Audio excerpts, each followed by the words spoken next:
meeting of April 23rd.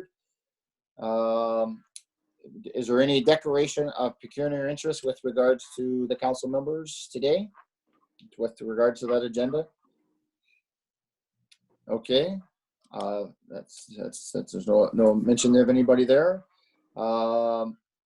Determination of items requiring separate discussion. We have a consent agenda, and I do have a mover, Councillor Robinson and Councillor Hicks. Are any of those two items wish to be pulled for separate discussion? Is there any of those? And that's with regards to the purchasing report and also with regards to the Beaver Valley Village subdivision. Does anybody wish to pull those? I see Councillor Millen has his hand up. Okay, I can't see on my screen. Go ahead, Councillor Millen. Just a quick question. Where is Finch Auto? Sorry? Where is Finch Auto? That's where the pickups were purchased from. I'm just wondering, where is that? London. I understand London. So we didn't buy them from a local dealer. Okay. Okay. All right. I allowed that. So generally you have to pull it to have that discussion.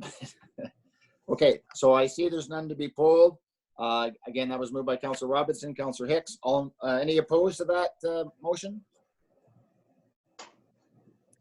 Okay, that's carried. So moving on to item 5, and this is with regards to items for direction and discussion. And the first one is we have a report from our economic development team, and I have a mover and a seconder. This is for Savannah Myers' report. I have moved by Councillor Carleton and Councillor Robinson to put that on the virtual floor. And Savannah, do you wish to speak to your report? Sure, if I could, that would be great. Welcome. Thank you. Can you hear me okay? Yeah, I think so. Perfect. Okay. Apologies if you hear a little one in the background. She's having a good day.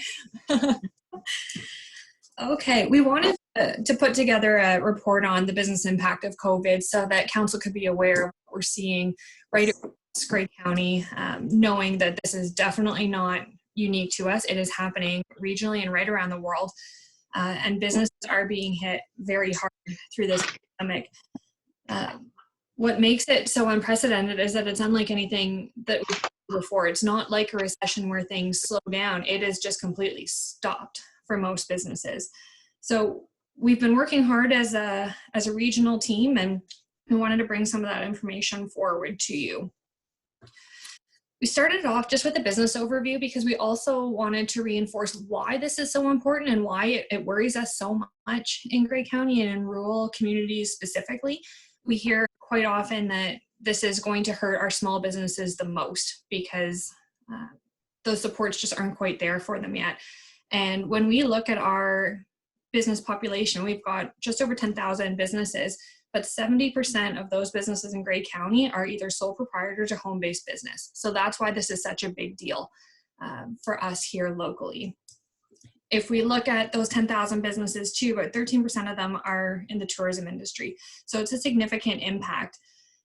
And altogether, the majority of people who are not a sole proprietor or a home-based business have less than 19 employees. So these are small businesses. So every time you hear us talk about SMEs, we really, truly are. We're small and medium-sized businesses here in Grey County, which is part of why we're so quick and nimble, but also part of why this is going to impact so much greater locally.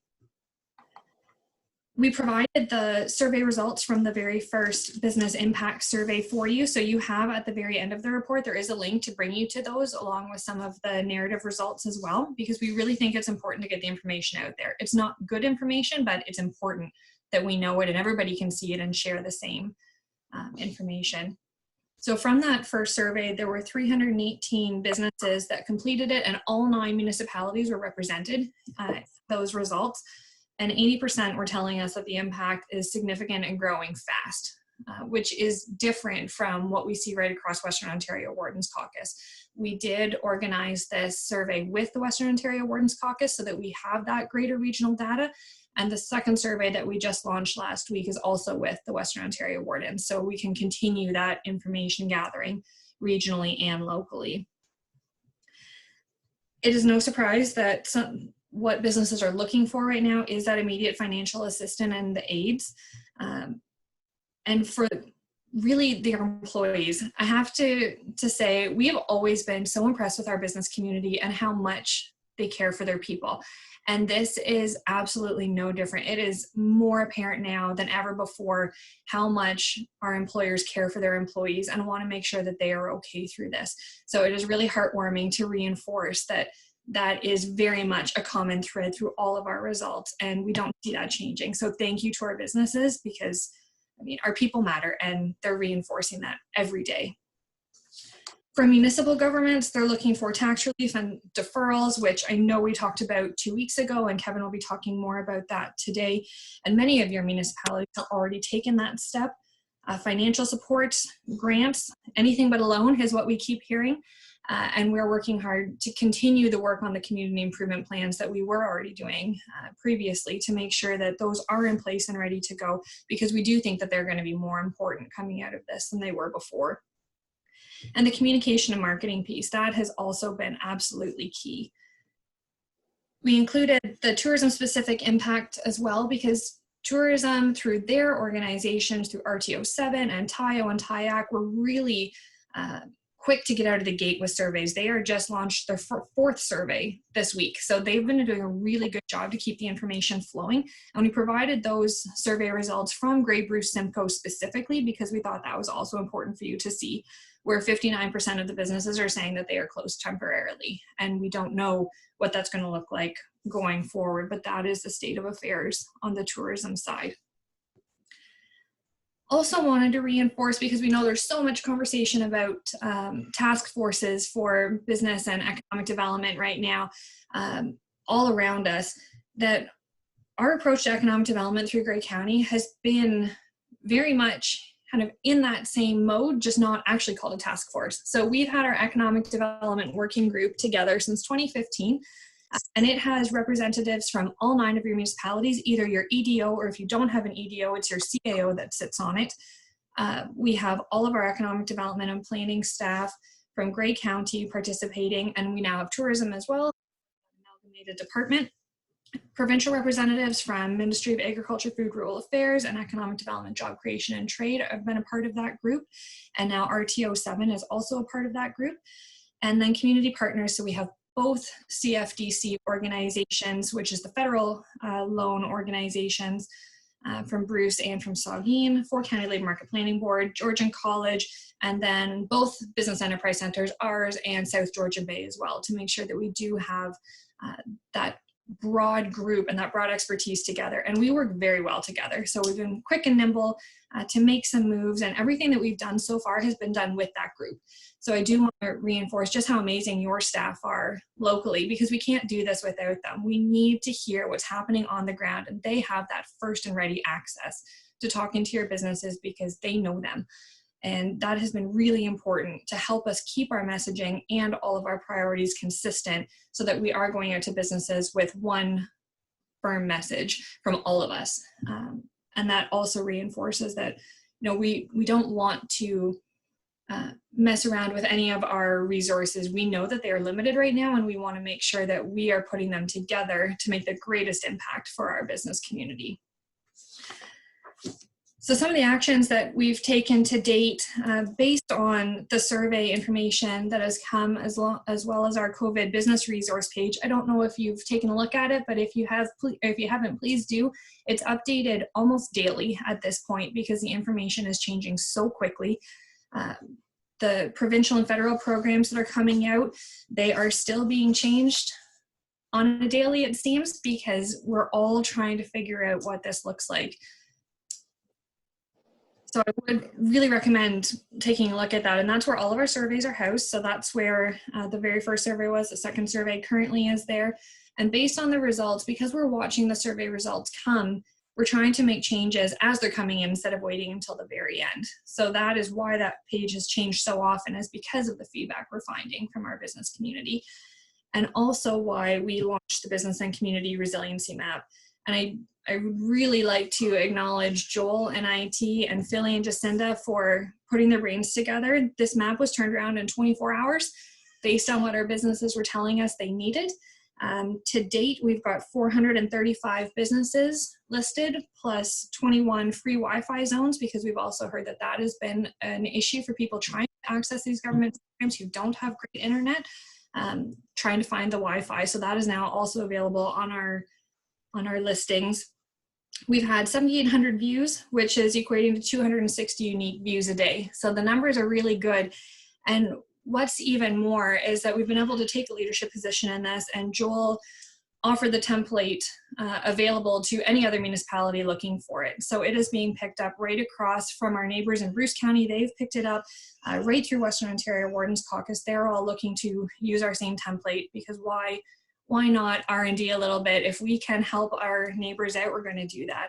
And Philly said that she's been getting calls right out to the East Coast about our map. So I'm really, really impressed with how amazingly quick we were able to move and to get such a useful resource up there, not only for us and our business community, but also for our neighbors and our municipalities around us. We are also doing business consultations. So we have launched a formal call-in option. We are always available. All of our staff are always available by call, but I think sometimes, especially in a situation like this, it's nice to reinforce that, yes, we are here. Here's an official call-in line if you're looking for further information, or just an ear, because sometimes that is what businesses also need right now. So that is up and happening. And it's been about a call a day, but we only launched it last week softly. We haven't done a lot of promotion around it yet. So that is next to come. In terms of tourism specific actions, we're meeting regularly, a weekly basis with RTO 7 and our neighboring municipalities, because we really do think that it's important as we do start to think about recovery, making sure that we're doing it regionally, especially in the tourism front. So those conversations are happening regularly.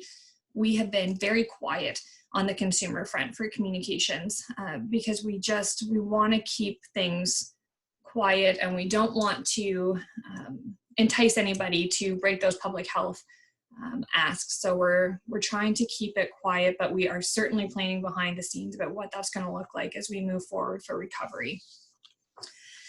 Talking to Philly, the agri-food supports have been very good. She is finding that a lot of our businesses are turning to the larger groups like OFA to assist them in this, but she's absolutely keeping an ear and an eye and in regular communication with our folks locally. Also want to note that our three industries came together, and it is really nice to see. So our Economic Development Council of Ontario, which is EDCO, and then the Tourism Association of Ontario, TIO, and the Downtown Business Improvement Association, which is OBIA, they have all partnered to look at this right across Ontario, and we're helping to feed that information that we're collecting locally up so that they can also get those regional results to the federal and provincial ministries. So they've already provided a letter talking about commercial rent relief, interest relief on debt, and financial, not debt deferral. So those things, we are seeing the same information gathered here. We're pushing that up, and that has now gone to the federal and provincial ministries. And the last part of the report is just talking about assumptions and recovery. And we know that this will not be survivable for most businesses because we are small and medium-sized businesses. Some businesses are going to choose to close and not reopen, where others may have no option. It is just going to be their only option is to close. But we're really impressed with what the federal and provincial ministries are doing and trying to provide that liquidity to our business community to keep them afloat through this. Most of the initiatives that we had brought to you during budget and planning are likely not going to be needed anymore because we are in a completely new situation. So that's going to be part of our recovery planning when we do work with our working group. What do these new programs need to look like? Where do we need to pivot our plans in order to actually serve the business community now and going into the future, because they're going to need us even more when we do come to the other side of this. So right now, we do think that it's still too early to plan for recovery. We are thinking about everything we possibly can in the background, but until we know more of the situation and we get to that worst point of the situation, come out the other side, we don't want to put resources or attention into something that is going to need to be changed anyways to be nimble and flexible. So we are taking our time, but having those twice a week conversations with our working group, talking about what will this look like, how are we going to do it, and making sure that we are doing it all together so that all of our resources can be pooled, all of our brain power can be pooled, and we'll do this locally in Grey County, but also with our neighbors, with Western Ontario Wardens Caucus, with the province and the federal ministries as well, because it's really important to see what all levels are going to be able to do to streamline this process. So we outlined a couple different tools for recovery that we're already starting to think about in terms of those business consultations and mentorship supports, the community improvement plans and the incentives available through that in the form of grants, retaining vacancy rebates for businesses who are now going to experience a higher vacancy as a result of permanent business closures, in addition to those penalty and interest and payment due date deferrals to alleviate those the cash flow concerns right now. Thinking about shovel-ready projects, because that is going to be an excellent way to help kickstart the economy when we are back up and going. And then the marketing component as well. Everything, all of our messaging right now is being kept in-house by staff, by the emergency communications team that's been put together with multiple departments, because we think it's really important to keep this information close and to have it all coming in from our internal organization. But we will continue to I think we'll continue to keep that group together even as we're coming out of this in recovery, because they've been an excellent source for our team. And though this is not exhaustive, we will be back to you with another report in the coming months with more ideas once our working groups had an opportunity to really kind of put pen to paper. We just wanted to let you know it is coming, and we're not quite there yet, but we are thinking about recovery. And if you have any questions, please let me know. I know that's a lot of information to throw at you, but we thought the more you have, the better. Well, thank you very much, Savannah, for that lengthy but important report. And I want to make sure that you pass it on for your team and everyone from the lower tiers that are working hard on this. And I know that when we come out of this, it's going to maybe be 2 years of moving forward with the new reality and where we land. But it will certainly be important that we start to, when things start to open up again, that we're there to support as best we can. And thank you for that. Any questions to this report to Savannah from Yes. County Council? Councillor Desai has a question. Go ahead, Councillor Desai. Thank you, Madam Clerk. Thank you, Mr. Warden. Thank you, Madam Clerk. Great report, Savannah. Reading through it, I'm a numbers guy, so I really enjoyed that. My one question, and through my family business, I did respond to the survey, but the timelines for me are a little bit hazy. The one question that I have is with regards to the figure that 65% businesses said that taxes be waived. It's along those lines. It's on page 3 of the report. My question, Mr. Warden, through you to Savannah, is was this before or after the various schemes that were brought out by the various levels of government? One of them, of course, was the CEBA, KEBA, whatever we want to call it. It's a $40,000, which is interest-free up to December 31, 2022, and there's the ability to have $10,000 waived.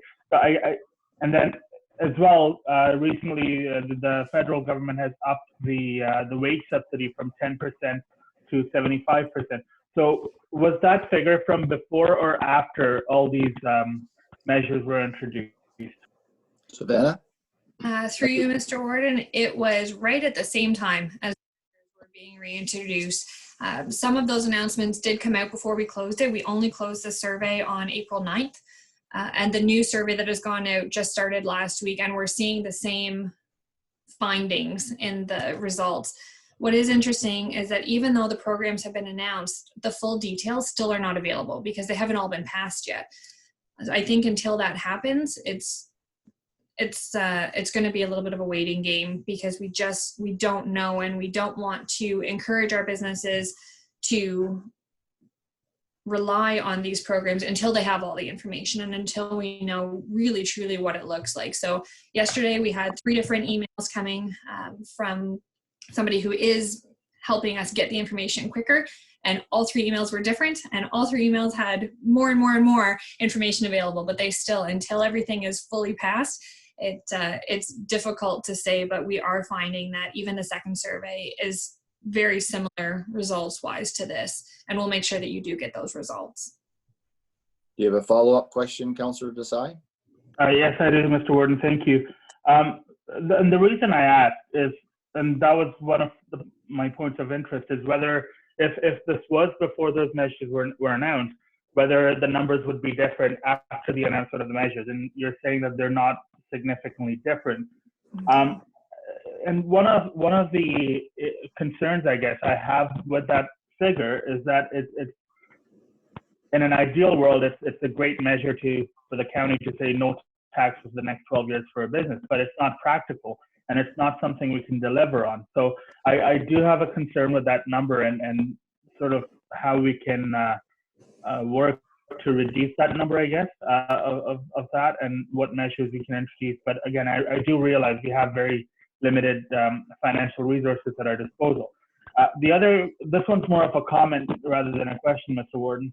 The one thing that we've come to realize through this pandemic is how important internet access and reliable, strong internet access is, not just in rural communities, but across Ontario. A lot of schooling now is being done online. And so I think as a rural municipality, we need to make a stronger push to ensure that internet is considered or is accepted as a basic human necessity at this point. I know it sounds a bit of a first world problem, but we do live in a first world country, so we are going to have those problems. So yeah, I think that's it. We do need to push for better internet in rural areas. We had the deputy mayor of Kemp Center sits on the public health board down there, and she was unable to participate in one of the meetings due to the fact that she didn't have reliable internet access. So I think not just from a government perspective, but also from a private sector perspective, if we are going to encourage people, and which I think it's going to be the new normal, as they're calling it, people being able to work from home a lot more often. So I think as a rural municipality, we do need to make that stronger push for accessible, reliable internet for everyone. Thank you. I think I saw a for sale sign in your car, Councillor Desai, that you're no longer needing a car, right? Can I? Question back to you, Savannah. Do you have any follow up on that?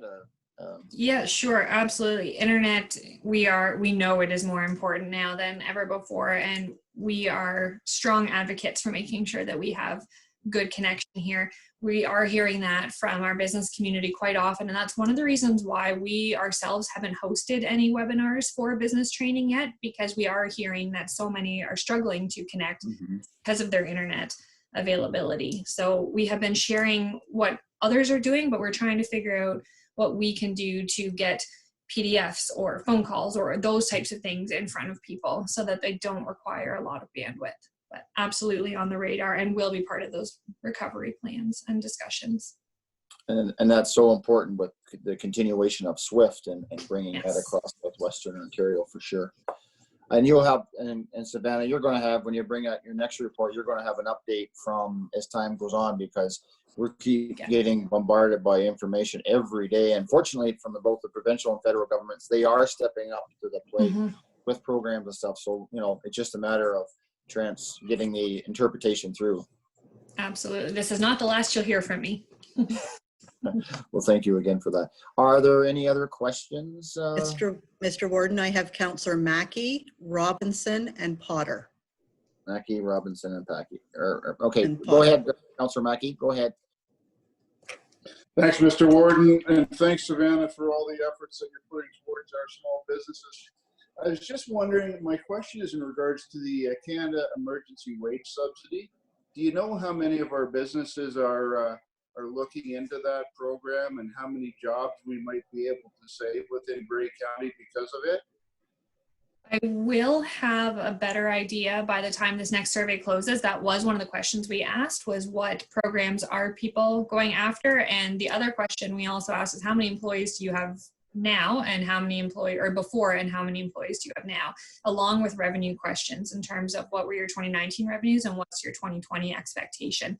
So from this next survey, I will definitely be able to provide better insight into that.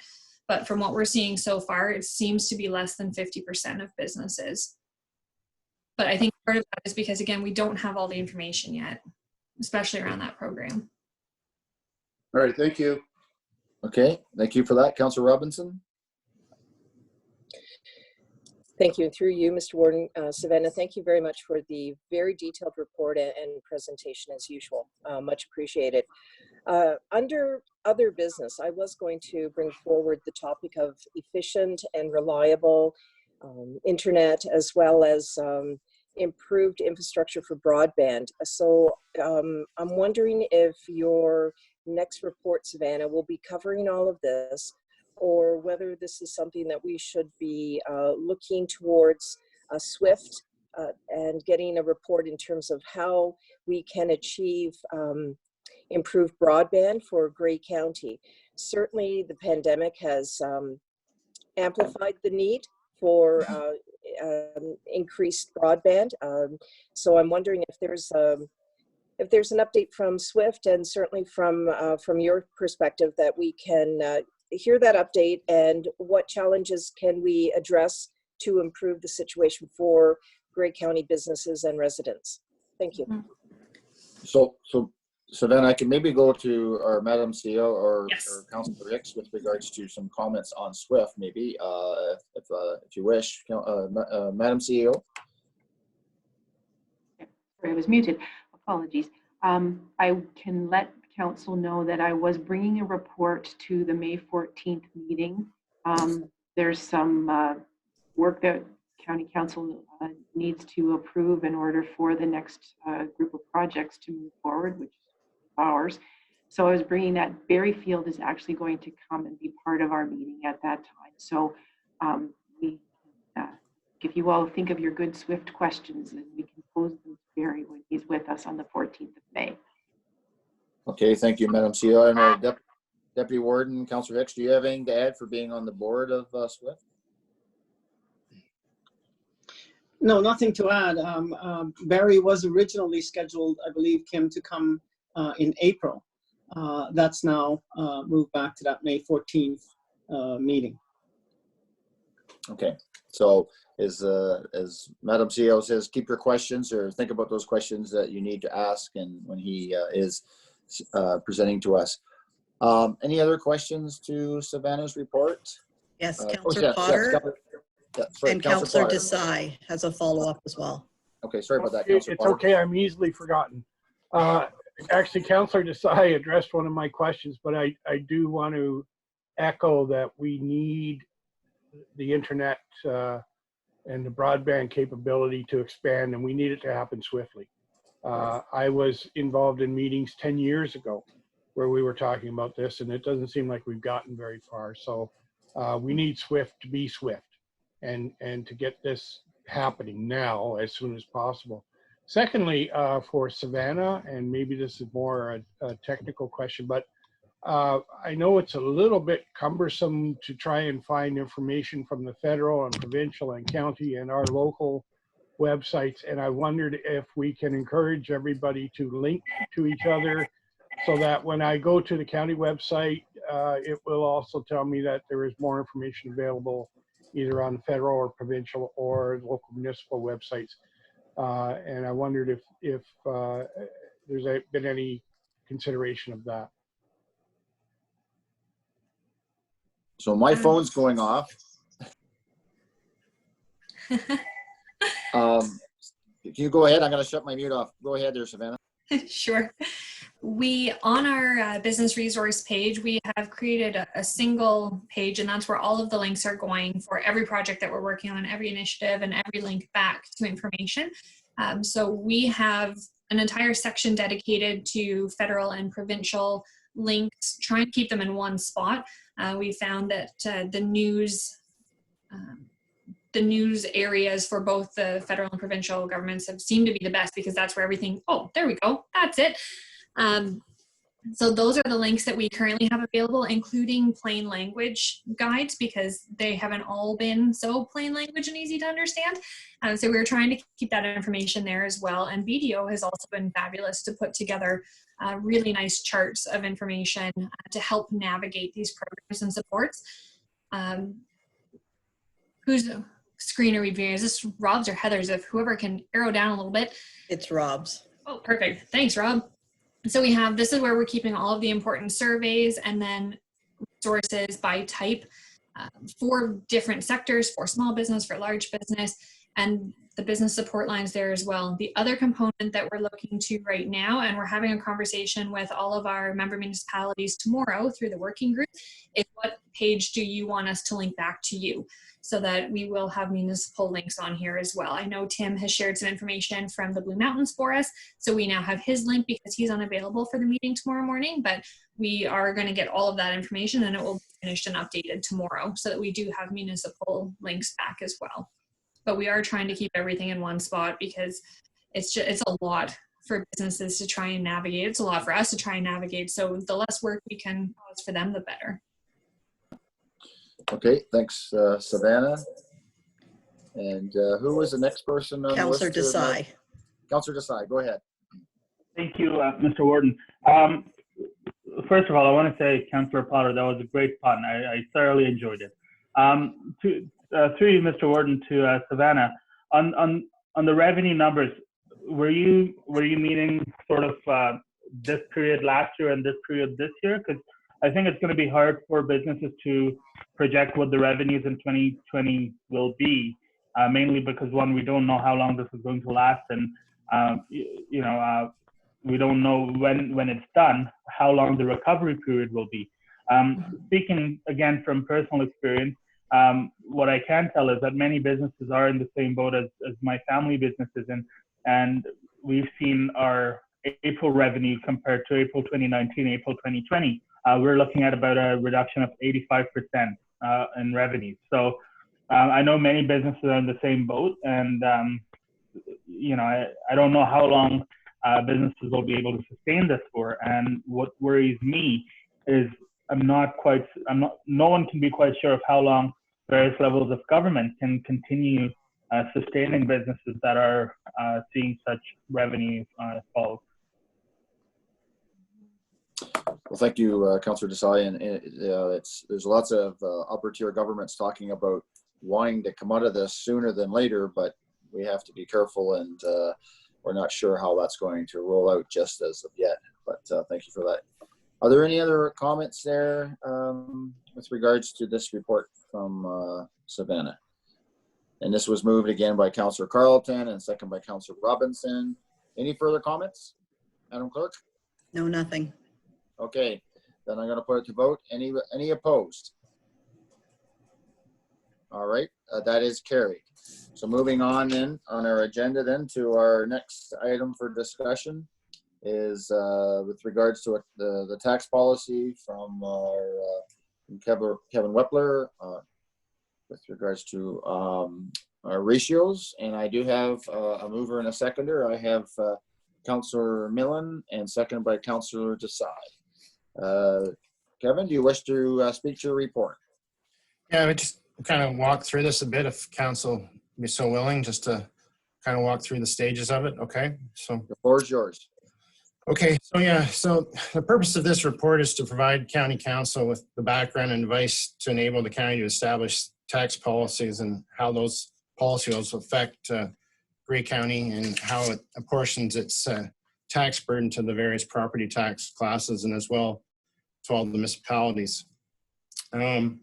In preparation of this report, we did meet back on March 5th with the local treasurers and staff group, and there was recommendations and items voiced by that group at that time. But since that time, the pandemic has come into place and emergency measures have come into place, so things have changed. So some of those things that were being recommended at that time or suggested, I don't think are appropriate now. So this report reflects a different environment than was being discussed at March 5th. On current value assessment, we impact updates property values every 4 years, and now that's had a bit of a change now that they've been announced due to the pandemic. But what we're working through right now for 2020 is the fourth year of the 2016 assessment values. So this is the fourth phase, and that's moving everybody to their CVA value, their final CVA value. So like I said, that's done every 4 years. So this is the fourth and final year. With that, when the updating of values, there's using market values and the valuation methods impact provides, we get different shifts in property values, and that's based on different factors. And we're seeing, you'll have some properties seeing increases, some really not seeing much increase or decrease, and you have some decreasing, and that results in shifts in property tax. So on page 20 of the package of the committee reports, I show a table there showing the 2020 shift that's happening with the update in the CVA values, and you'll see the shift is mainly between the farm and the residential property class. So you're seeing the farm shifting to about $210,000 and shifting off that about $201,000 from the residential class. Below that in the table is how that's impacted municipalities as well, and that just again this breaks up the difference amount of these properties in different municipalities. Some have more farmland than others, so but you do see how it does shift around. I did mention that the Ontario government has announced that for the 2020 assessment update that they had planned now has been delayed, and their for 2021 budgets then will be using the 2020 CVA values. So everybody's CVA should remain constant unless you have changes to your property or there's appeals and values are changed, but it should give some stability in the 2021 budget year. We still don't know what base year they're going to do. When they were going to update for the 2021, it was a 2019 valuation date, but now that's up in the air. So we're not sure where that's headed, but what they have announced is for the 2021 year that we will be using those 2020 CVA values. Okay. Tax ratios. Tax ratios really determine how the property class, all these property classes compare to the residential class. So the residential class has a legislative ratio of 1. So if a property such as our commercial has 1.3, they're going to pay 1.3 more than a residential class would. So that's how those ratios work. So, and I have listed in the table on 21 what the county's 2019 ratios are. You'll see them there. And then as well in that is the limits. There is limits put on by the province of how you can adjust these, what they call the range of fairnesses and stuff. And so there is options each year for council to consider when it comes to ratios. You can maintain your current ratios. You can create a new ratio that's current or close to within the range of fairnesses, or utilize a restated revenue neutral transition ratio, which really just helps the residential class the way it's prescribed in the legislation. So in regards to the farm tax rebate, this back in time, the province and the Ontario, they made changes to this. And at one time the farms were taxed with a ratio of 1 in essence, and then they applied for a rebate to the province, and the province then remitted this back. And that's how they recovered that rebate that they paid to the local municipalities. Through different programs and stuff, this now has ended up in being now that it's they're ratioed at 25 and is part of each municipalities. And so the cost of those rebates then rely within the municipality and aren't really shared province-wide. Okay. The Ontario Municipal Partnership Fund has components in there of grants that are to help those areas with large farm tax and stuff. I did go in and look through everyone's 2020 allocations that have been announced, and you'll see, they're getting support of about 11 million, but the farm rebates is about 13 million that's coming back. So it's not really revenue neutral, but I know what'll be argued there is that there's uploads of social services costs, but where those are helping as well is that more urban than it is rural? That's a debate. So the farm tax ratio, what I've tried to here on, you'll see on page 24, that table there provides, you're not, you've heard this a couple of years now that those values for the farmlands were going up over 70% over the 4 years. And that is supposed to be, as MPAC says, is from sales of farmer to farmer, and that's what they're seeing in those sales values, and that's what those are based on, okay? And so with that, with 2020 budget, we're seeing a shift, like I said, about that 210,000 shift onto the farm. Grey County Federation of Agriculture made a delegation to County Council back on February 27th.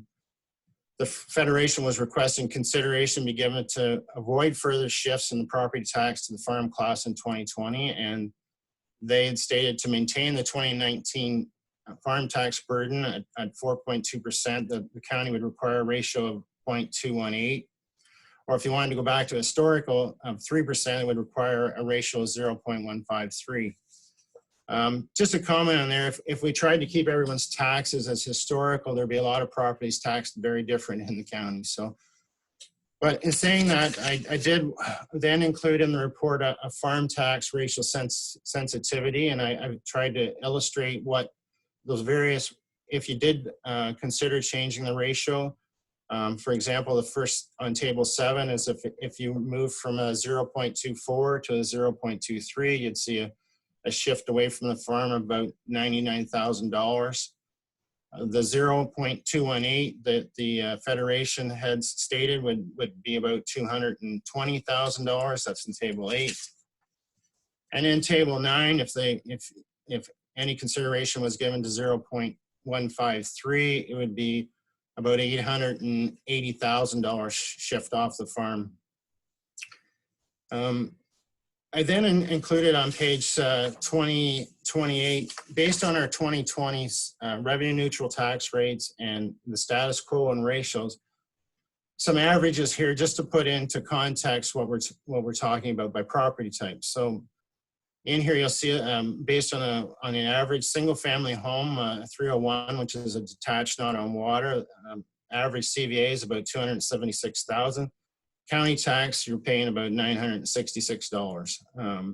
A farmhouse with a property code 211, that's about $193,000 CVA.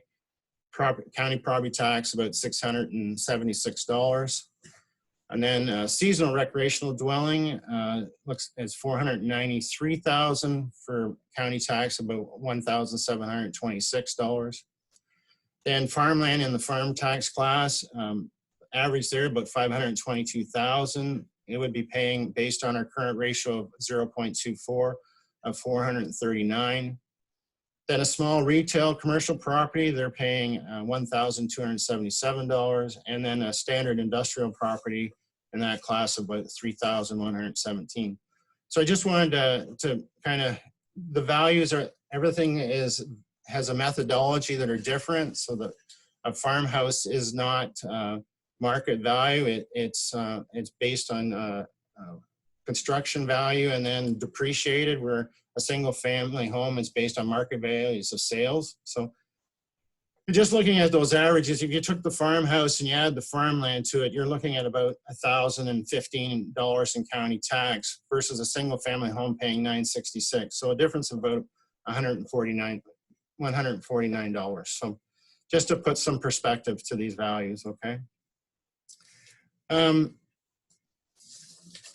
I also then have moved in, when we're talking to ratios, the next part is the multi-residential tax ratio. And this goes back in 2017, the province announced policy changes here where they required municipalities with multi-residential ratios in excess of 2, so paying double what a res class would be paying, the RT class, that they couldn't be more than 2, and otherwise it'd be in a levy restriction. At that time, the County of Grey, our multi-res, and it still is a 1.44 for that multi-class. Back in 2010 and 11, there was the Housing and Planning Departments undertook a joint housing study and trying to address housing needs. And one of the recommendations coming out of that was to create a new multi-residential property class. And that was, and with a residential, with a new multi-res ratio of 1 equal to the residential ratio.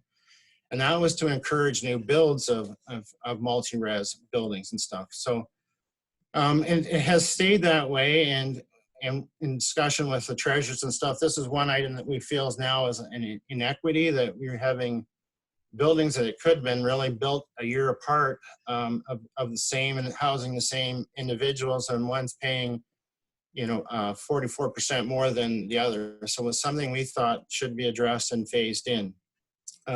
So we've showed, how we could phase that in over 4 years. As well, we did a sensitivity on that and what that would look like moving it 10%. And again, that would take away from the multi-res class of about 127,000, move on to the residential of 106. So I'm looking at all these, and with the pandemic and what's going on with businesses and stuff, I recommended here that when it came to ratios, that we just adopt the 2019 year's actual tax ratios for use in setting the 2020 tax rates. So that's where I come up to on ratios. So I don't know if you want me to pause there for discussion, or what would you like, Warden? I think, we'll open it up for questions. Thank you very much for that report. Very, very in depth, and I appreciate the work that you do when you do write your reports. Very, very clear and descriptive. Is there any questions with regards to the report that's being presented from Mr. Repler? Is there any questions? So Councillor Millen. Okay. His hand up. Councillor Millen, I recognize you, please. Go ahead. Thank you, Mr. Warden. I would like to propose an amendment to the recommendation. Would you like that now before we're finished with the whole report, or do you want to consider that amendment now? Well, I would prefer if there's any questions to the report first, but if there are none, I will recognize if you're willing. Just let me go around the table and see if there's any question to the report first, Councillor Millen, if that's okay. Are there any questions to the report in general? Okay, Councillor Millen, and then I'll if you're wanting to move I'd like to move an amendment to consider the 0.218 tax ratio for farmland and the resulting changes in the other tax classes as well. I'm not sure how that wording goes, but I believe the clerk had a heads up, so she may have the actual wording that would be needed there. Okay, so you're referring to almost like chart 2 that was recommended by the OFA as the 2.218 or okay. Do I have a seconder for the intention there? I'd like to second that as Councillor Potter. Councillor Potter, okay.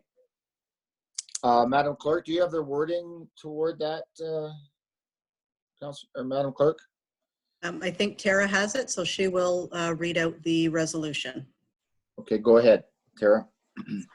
The second clause of the motion be amended by reducing the farm tax ratio to 0.218.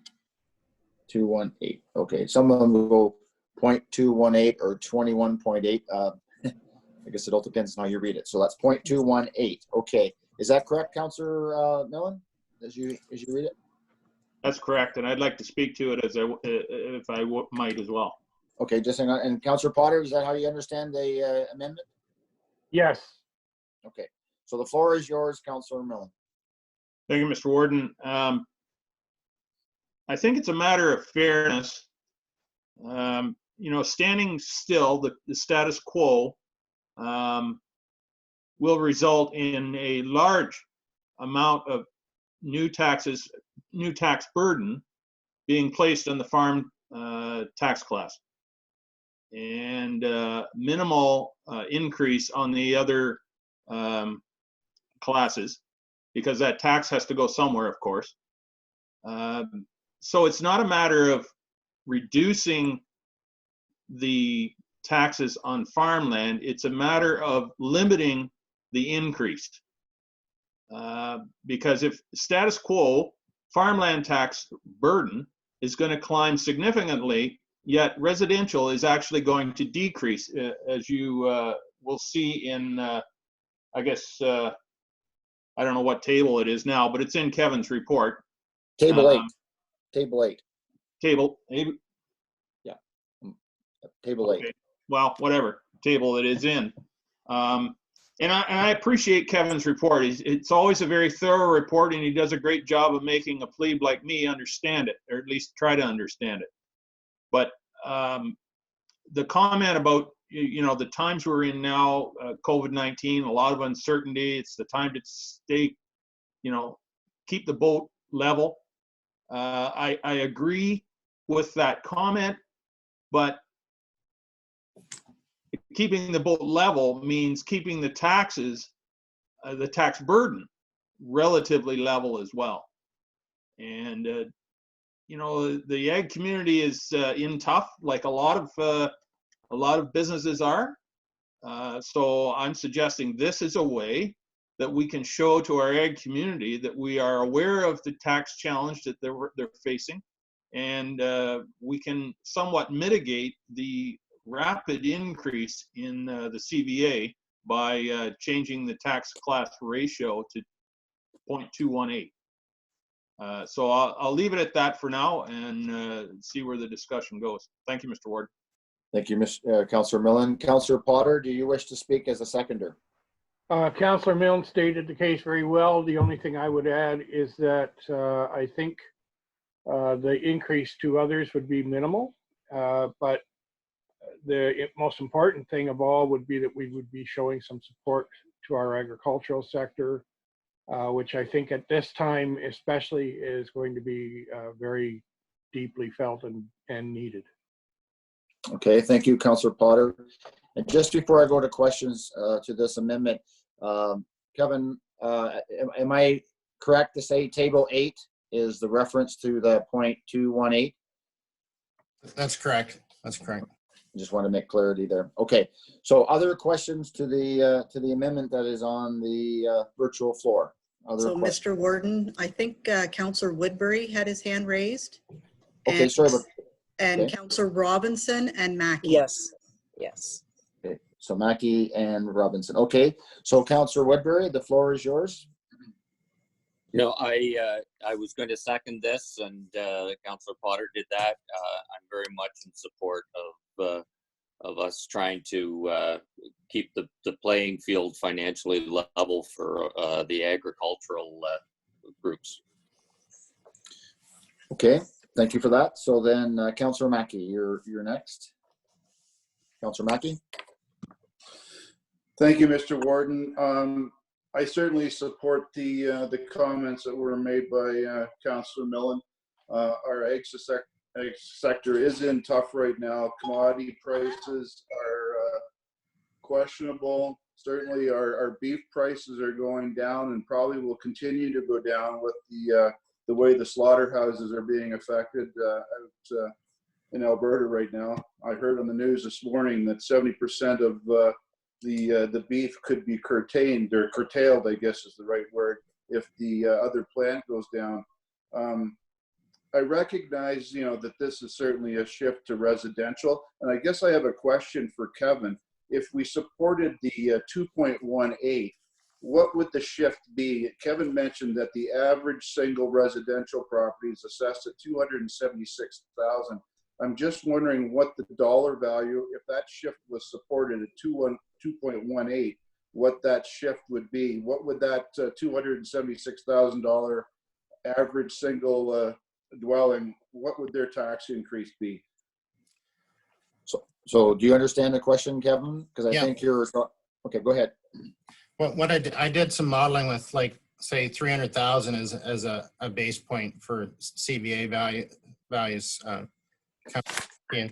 And on that, on county tax, you'd be shifting, it'd be about $4.08 to that residential property of $300,000. Okay.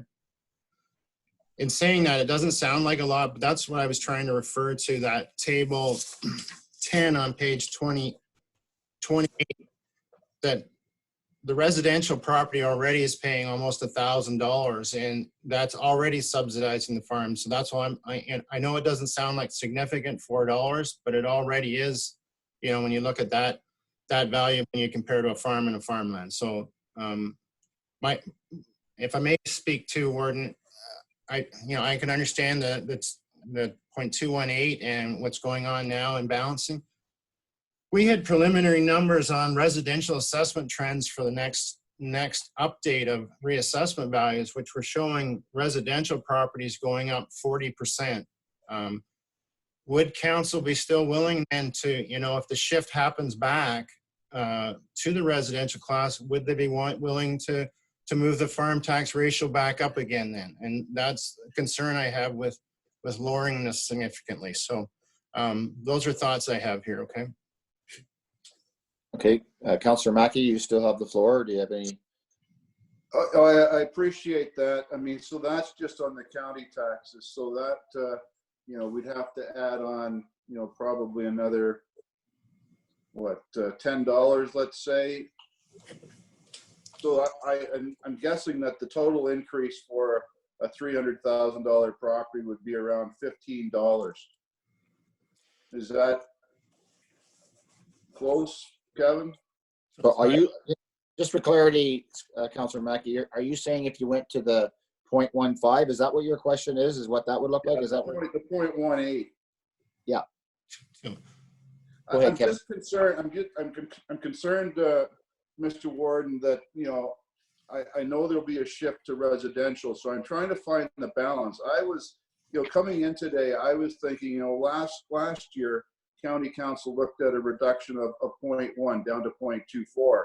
So I was all over supporting 0.23 based on, you know, another slow reduction, and then see where things are again next year. It would certainly send a message to our agricultural community that Grey County, you know, does support them, and you know, we want to continue to look at this every year. It's a larger increase than what I was originally thinking about supporting. So I'm just trying to get a sense of what the real numbers are to an individual residence.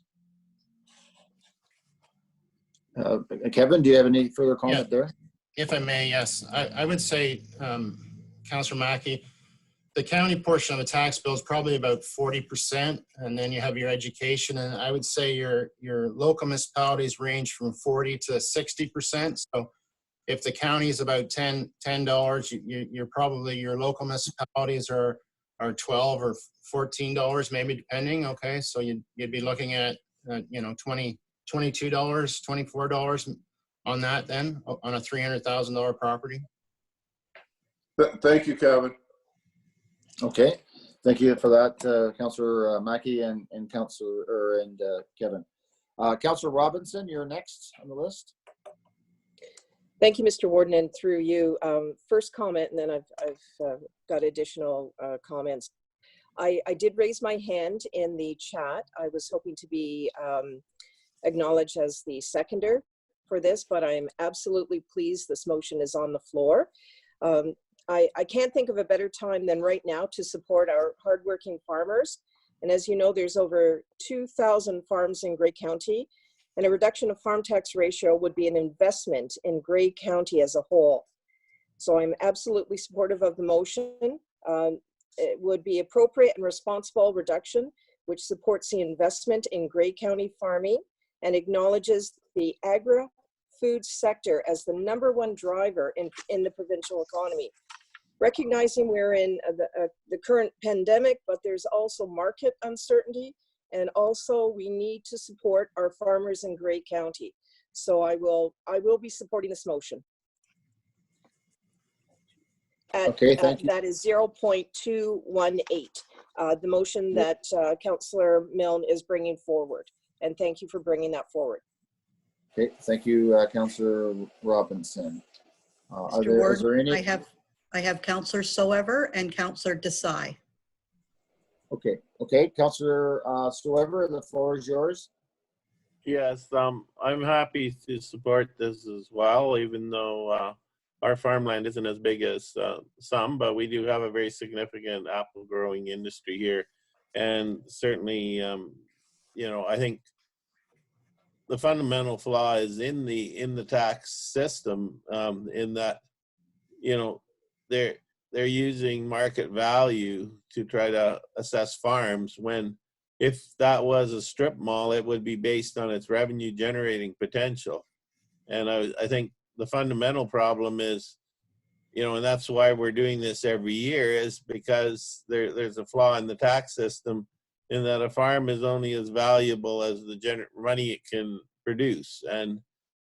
But that being said, obviously there's value in the land, and I know I asked the farmer what we could do for farming, and he said, well, not for him, because he's just looking at his exit strategy as selling. So, you know, there is that aspect as well. So Kevin, you mentioned that residential assessments were going to go up by 40% next year. I'm just wondering, what is the average farmland assessment looking like for the new assessment cycle? Thanks for that question. I sit on a municipal liaison group with Impact, and they provided us these residential trends, and at that time they had nothing for farmland yet. So I don't have anything. So I can't. It'd be very helpful if we had that. That's for sure. Well, thank you.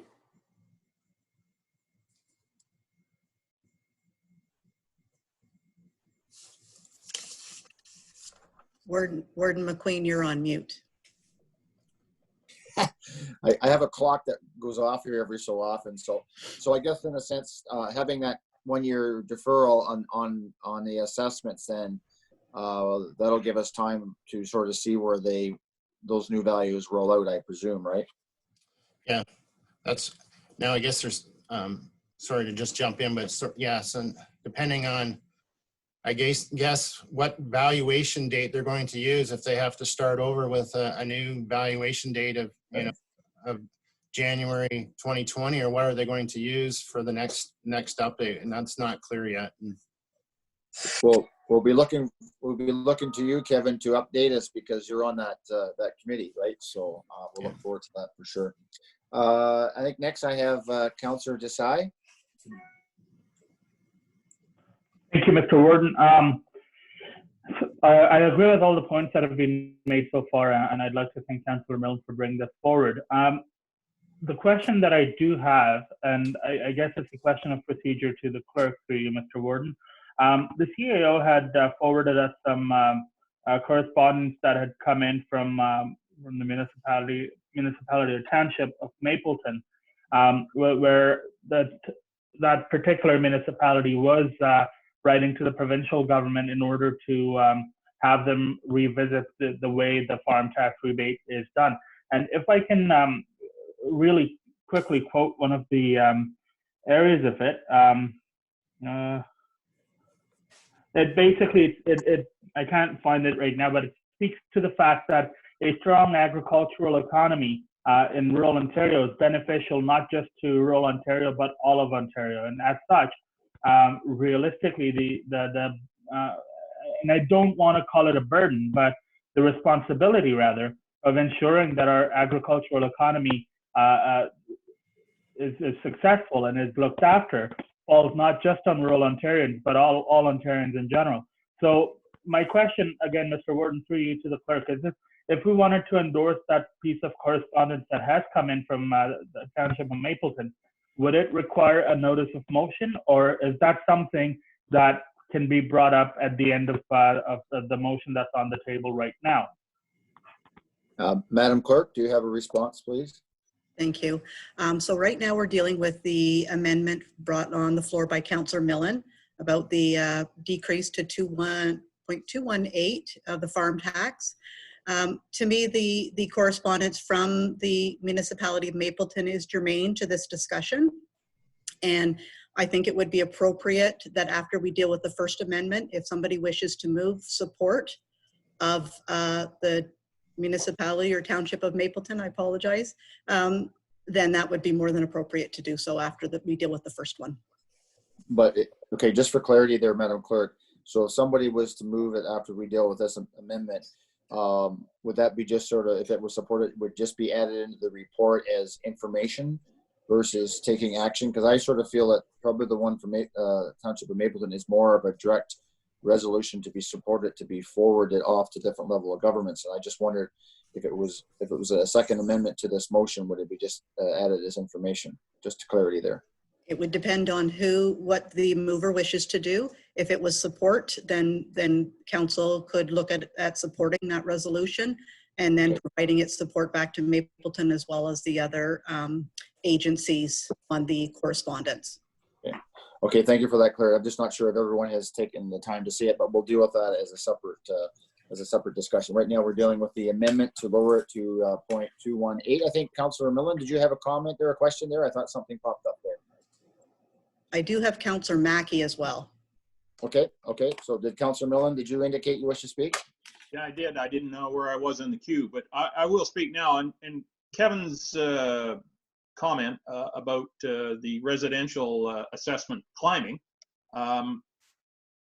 Ironically, if it did climb, I think he said 40%, or whoever quoted that, that would solve a lot of our problem too, because then it would start to catch up with the dramatic increase in farmland. But nonetheless, here we are, and I appreciate that no one has any solid numbers on where farmland's going, but you know, there's the old saying that they're not making any more anymore. So I don't think there's any doubt that it will continue to climb.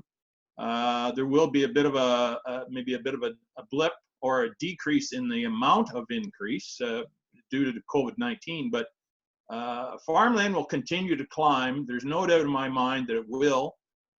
With the increase or with the improvement in hybrids and the demand of our population, good arable farmland will continue to increase in value. And I think we need to recognize that at the very least, it'll continue to climb at the same rate as residential, or even exceeding it in the future.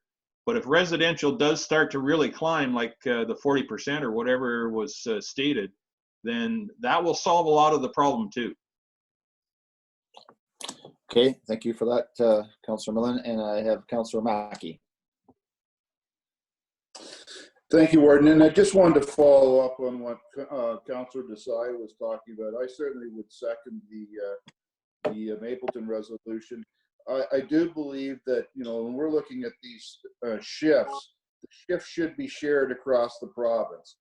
And, you know, Toronto should be paying for some of this shift also, not just the residences of Grey County. So I think as Grey County, we need to be certainly supporting, you know, this move. And I hope the Western Wardens, you know, get on board. And there's a real drive with this provincial government right now.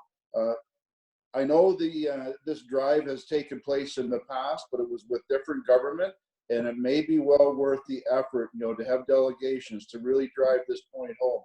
Because if we want growing in Ontario, then everyone in Ontario needs to support our agricultural community. Thank you.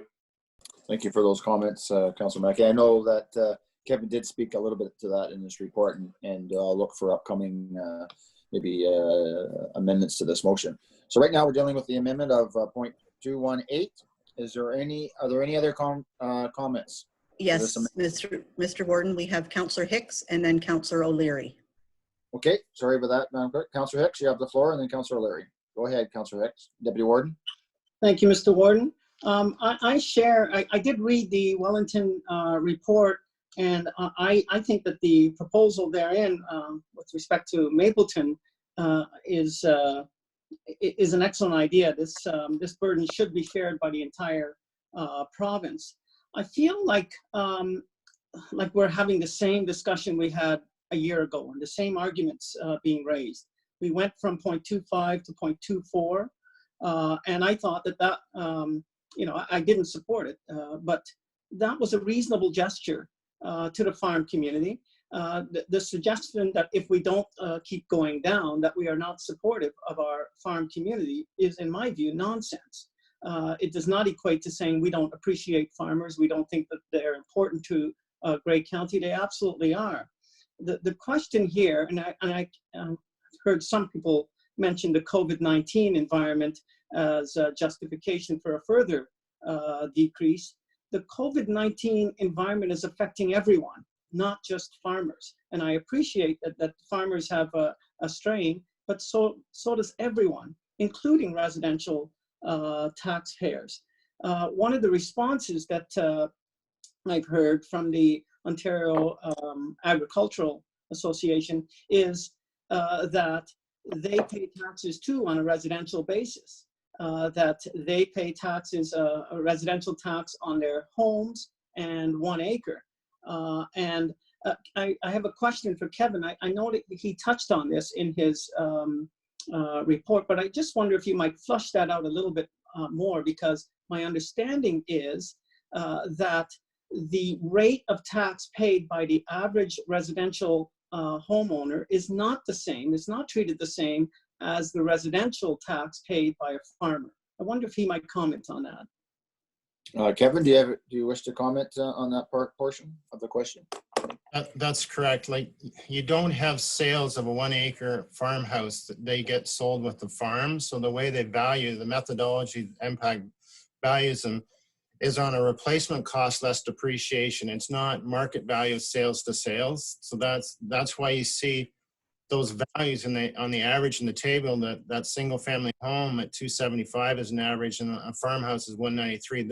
They are different. They're a lot less, and that you're right. So they're not valued the same, and that's they just don't, because you can't sell that 1 acre and that house by itself and get sales to sales comparison values. So this is how impact does it, is on a replacement cost less depreciation versus the market sales that are happening with the residential. And you can see the difference in taxes they're paid based on the average, and that's in that table 10. So, Mr. Warden, to summarize, I'm not in favor of the amendment. I believe that what we did last year was reasonable, and we should leave it at status quo. I am in favor of the Mapleton proposal. That I think would be the better avenue for us to pursue, and it would shift the burden from rural communities to all of Ontario. Thank you. Okay. Next is Councillor O'Leary. Thank you, Mr. Warden.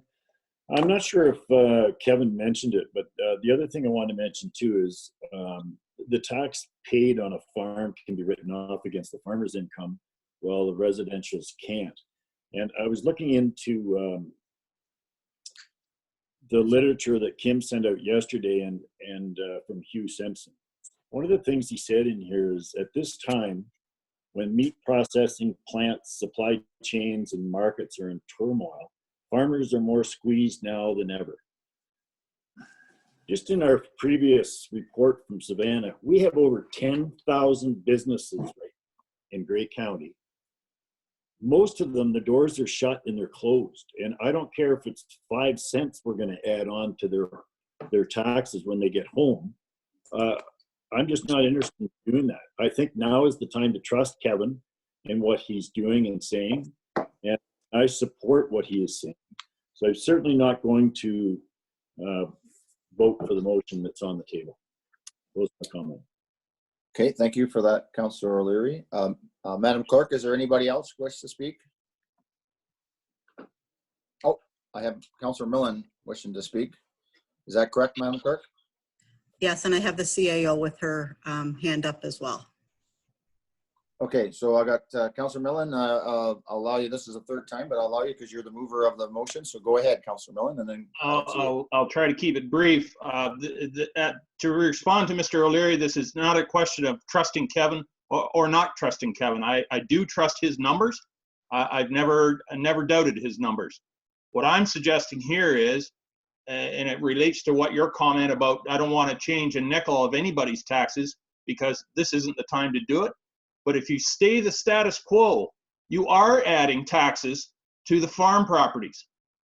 Significant more taxes to the farm properties.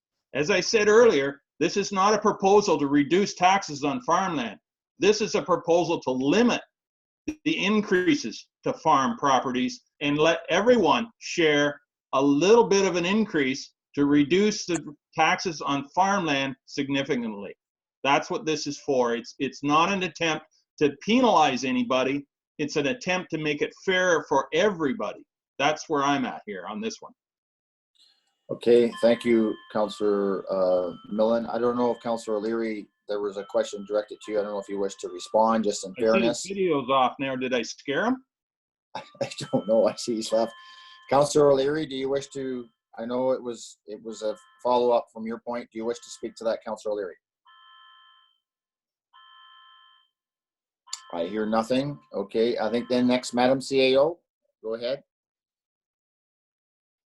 Thank you, Mr. Warden. Just one point of clarification for council, if I may. The Mapleton resolution and Wellington County report were circulated by Mapleton to all of the municipalities in Ontario, and we had just received that, I guess, late on Tuesday, and I did want everyone to be able to see it yesterday, which is why I circulated it. I thought it was important for you to have that at the forefront as part of these discussions. It wasn't part of the agenda package. So I do apologize for anyone who's trying to follow along with this conversation from home or whatever, and might be wondering what the Mapleton resolution or information was about, because it wasn't part of the agenda package. And so while all municipalities have it, the public might not. So I do apologize for that. And sort of my comments to you, Madam CEO, I was sort of thinking that it should be added to the next agenda, and then the public sees what we're talking about, and then we can all have the ability to have it open. But I'll leave it up to the county councillors that are on the floor. So right now, and we're dealing with— If I may, Mr. Warden, yes. that could be certainly completed. We could have that in an effort to be as transparent as possible. We could add it to the next agenda and put it on for consideration of council. Yeah. It's that key of open and point of clarity, Mr. Yes, your point of clarity, Councillor Desai. Thank you, Mr. Warden. My point of clarity is through you to the clerk. If we were to move that motion on the Mapleton resolution today, could it be that so that it gets added to the minutes for next, or when we approve the minutes, that's when it gets added, rather than having to wait for the next committee of the whole meeting and then having to wait for 2 meetings after that, or a meeting after that to allow staff to get on with it. So to your point of clarity, I don't see it's really directed toward the amendment that's here. I'm going to allow that point of clarity to be added to after we deal with this amendment, before we leave the section, just for the point of not to cloud this amendment that we have right now. I will come back to that point, Councillor Desai, if that's okay. That'll he's gone. sorry, I was not. Councillor Desai? Yep, we can come back to it after we voted on the current. Okay, I appreciate it. I'm not trying to lose it. I'm not trying to, I just want to make sure that it's new information to the public, and I just want to make sure that we have that discussion before and I'll allow that after we deal with this amendment.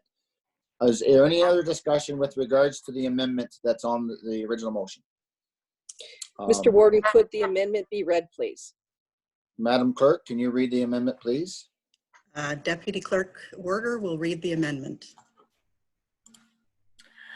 That the second clause of the motion be amended by reducing the farm tax ratio to 0.218. Okay. Does everybody understand the amendment? If there's any problem there, let's speak up. So, Madam Clerk, I've heard in favor and I've heard those that are opposed to this.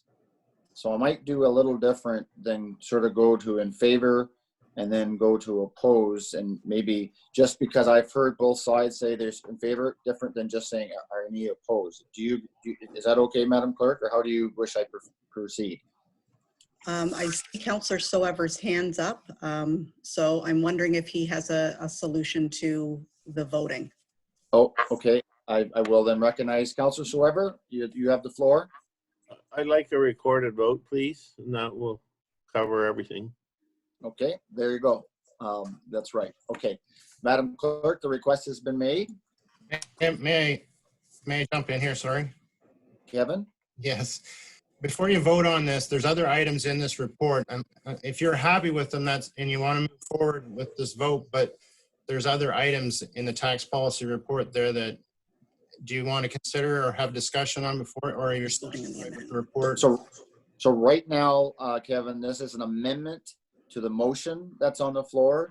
Right. We will come back to the original motion with the amendment made, whether it is or it's supported or not. It'll still be on the floor, so you have an opportunity to speak. Okay. That is correct. So we are just voting on the amendment to change the farm tax ratio to 0.218. Okay, Madam Clerk, can you do the duties, please? I will. I'll read out each name. Please unmute your mic and let me know if you're in favor or against. Councillor Mackey. In favor. Councillor Gamble.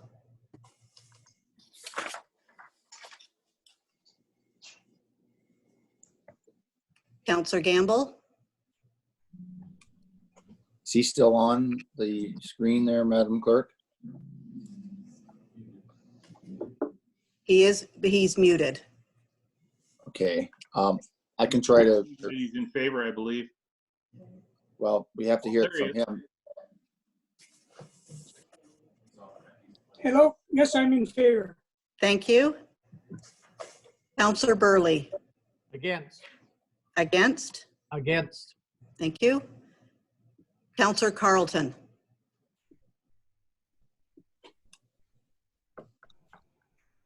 Opposed. Opposed? Warden McQueen. In favor? Councillor Desai. In favor? Councillor Patterson.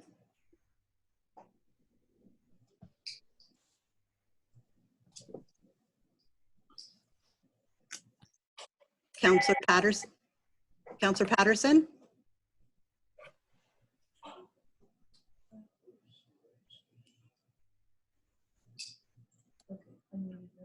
Councillor Patterson.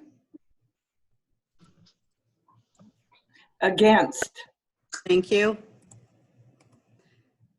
Councillor Hicks. Against. Councillor Clumpus. Against. Councillor Keaveney. In favor. Councillor Body.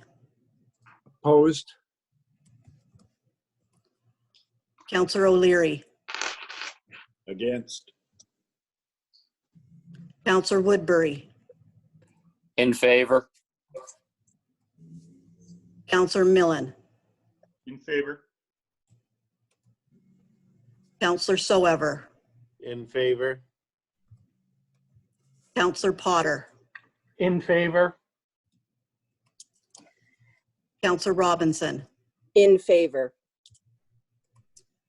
Councillor Hutchinson. In favor. I'm sorry, I'd just like to go back to Councillor Carlton and make sure that her vote was correct. Councillor Carlton, I have you as opposed? Yes, that's correct. Thank you. The motion is carried 51 to 39. Okay, thank you, Madam Clerk. So we have an amended motion on the floor, and before I go back to Kevin, is it okay with the resolution from Mapleton to be added to the next agenda for open transparency for the public? Is that okay if we leave that for now? If I may, Mr. Warden, to address Councillor Desai's concerns, we could add a clause at the end of that to say that staff proceed ahead of council approval so that staff can deal with that after next council meeting should council support that resolution. Okay, thank you for that, Madam Clerk. If I may, Mr. Warden, I was going to say that provided we could add that clause to that, I'm more than happy to leave it to the next council meeting or the next. Okay. Okay, well, thank you for that. It's you know, I think there's a lot of opportunity to have conversation around that, but I think it would be good to have the ability for the public to see it also. And I think the Madam CEO said it came in late yesterday, I think she said, or Tuesday, maybe it wasn't. So, yeah. So, Kevin, Mr. Ruppler, did you have anything to add to the amended motion with regards to your report? or seeking other direction? Just there's other items in the tax policy that I want to make sure that I cover off before you vote on the Okay. here. Okay. Okay, the floor is yours.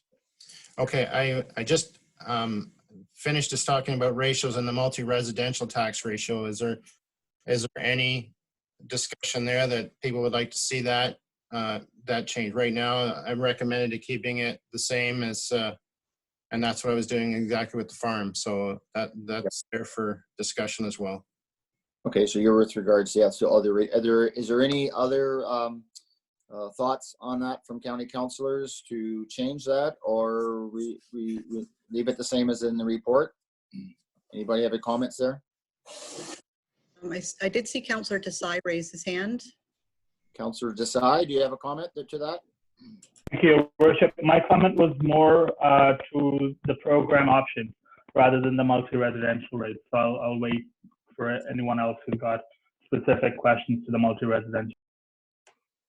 I don't think there's any other questions. Councillor Desai? Thank you, Mr. Warden. I'll go ahead.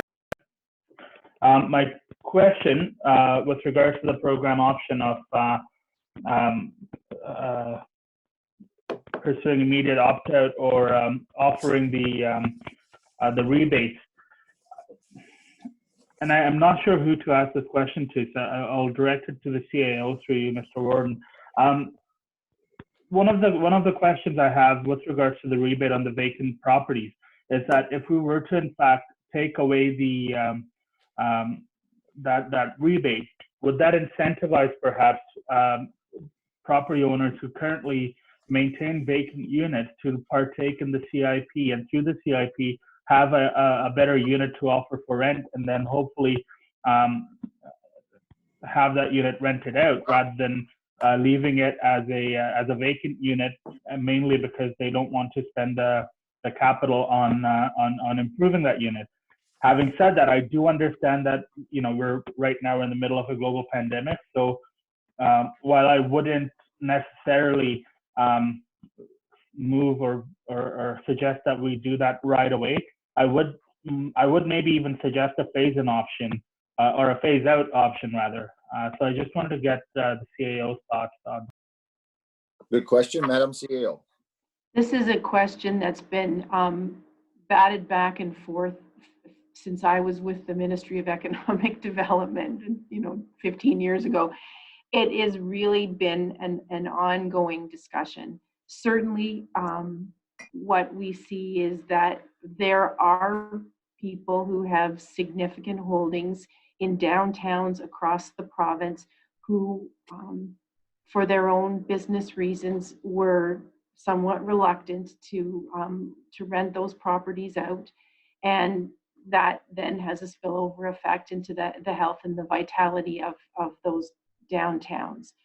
There have been many people in the economic development field and municipal government officials who have felt that perhaps they were providing an advantage, a policy advantage, which really was working against their own best interests, which would be to see thriving and healthy businesses in those storefronts and properties. I think your second point, though, is well taken. That given Savannah's report early in our meeting today, it is not clear to us, the viability of these small businesses who would have been competing to have those spaces, whether those are going to be available to us in the short term. So for now, to just take a pause and work through that was where we came to with staff. But I think in the long term, what do you want to see? You want to see stores occupied, businesses busy and thriving in your communities. Thank you, Madam CEO. You have a follow-up question, Councillor Desai? Thank you, Mr. Warden. Thank you for that response, Madam CEO. Mr. Warden, I'd like to move an amendment to that section of the main motion and say that we start phasing out of the rebate program starting next year. So the rebate program remains in place as it is for this year. We start phasing out next year. And I believe, rather than believe, I'd like to word the motion in a way that next year, if we find that we're still not fully recovered from the effects of the global pandemic, that we would have the option of pushing it further one more year as a way to leave that capital in the economy.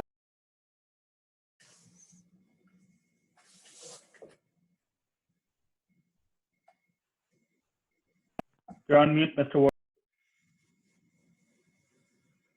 And my clock went off again. Darn clock. So you're looking at moving it then to look at phasing it out for 2021? Is that what you're, just for clarity? Yes, sir. Okay, so does everybody understand, Jeff, roughly what the amendment motion that Councillor Desai is suggesting? Is there a seconder for that amended motion? Does somebody like to, is there a seconder to that? I see Councillor Burley's hand. Okay, Councillor Burley is seconding that. So Madam Clerk, can you properly sort of word that just so everybody understands then what the motion is being presented? Tara's typing furiously. Okay. If there's any questions, give her just a minute. I see that Mr. Wepler has a couple of comments. So we'll go through a resolution now. Okay. Kevin, go ahead. Yeah, I want to say procedurally, you've got to go through a process here first before you can make a motion like that. So what I mean by that, the province has laid out that you have to engage stakeholder engagement. You'd have to do a survey, listen to all those comments before then you could make that motion that you wanted.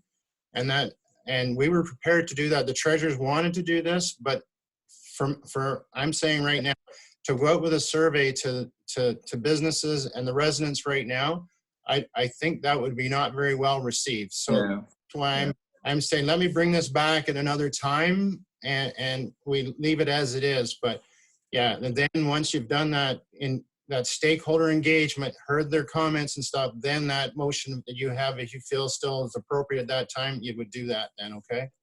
So just for clarity, Kevin, as you're saying, the process would be is you need to go out and do a process, but just don't necessarily say you're going to phase it out. You need to do that process, just for clarity, right? That's what the province mandated here, that you have to get comments first before you can make you can't just do this on your own. You have to, there's a process, okay?